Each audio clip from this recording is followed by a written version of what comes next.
plutôt la course de deuxième partie de saison. On fait partie d'une coupe romande de 10 éditions, on était censé être la 7e cette année, et puis résultat, on est la première course à avoir lieu dans ce championnat ou de cette coupe, mais probablement aussi dans toute la région. Donc on est content d'avoir pu trouver la solution pour maintenir cette édition, ça nous tenait à cœur, coûte que coûte, de trouver un moyen de le faire. Yann Grosson, président du comité d'organisation du VTT La Barriette. Si on parle vraiment spécifiquement de l'organisation, c'est particulier parce que c'est la première fois qu'on a dû limiter le nombre de participants. C'est particulier parce que c'est la première fois qu'on a mis en place notre plan pluie, donc première fois qu'on a la pluie. C'est particulier parce qu'on a dû mettre en place des normes sanitaires qu'on n'avait même pas envisagées encore il y a quelques mois en arrière. Et puis particulier aussi parce qu'on a eu des concurrents qu'on n'avait jamais vus, et plutôt du haut niveau.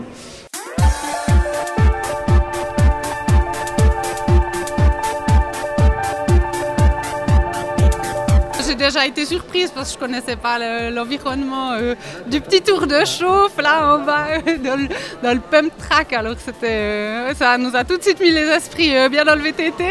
Carole Perrault, voilà. Alors la première place, ouais, je suis heureuse avec le record, il paraît, ils viennent de le dire.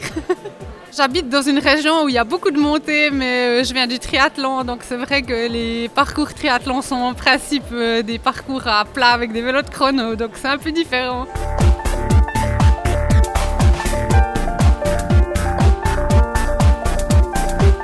La Barriette, ça rime souvent avec soleil, et puis cette année on a eu de la pluie du début à la fin.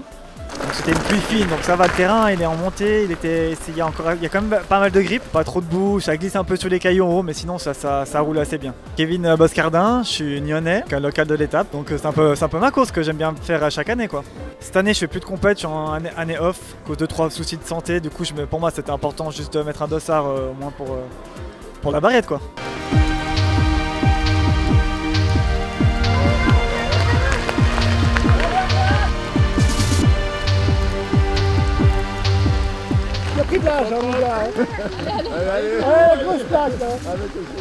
Pour tout le monde qui a fait cette course aujourd'hui, avec la pluie, c'était très difficile. Tous qui sont terminés cette course, c'était des vrais guerriers.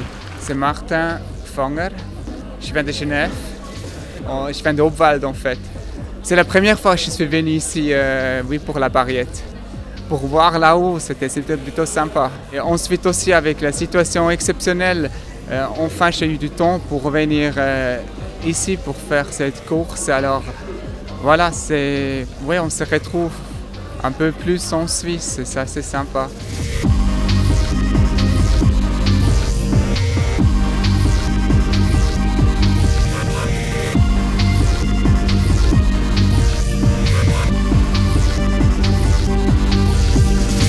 Impressionnant de voir ces coureurs arriver après leur effort. Certains même encore avec le sourire qui nous faisaient un petit wheeling sur la ligne d'arrivée ou autre, d'autres beaucoup plus éprouvés mais qui allaient quand même au bout.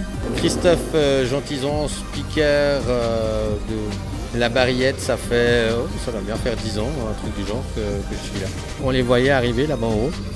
Alors ils se changeaient et tout, mais ils étaient pour beaucoup congelés. Nous-mêmes on n'avait pas très chaud et oui, ils attaquaient la descente. C'est la première fois depuis notre existence qu'on est sold out.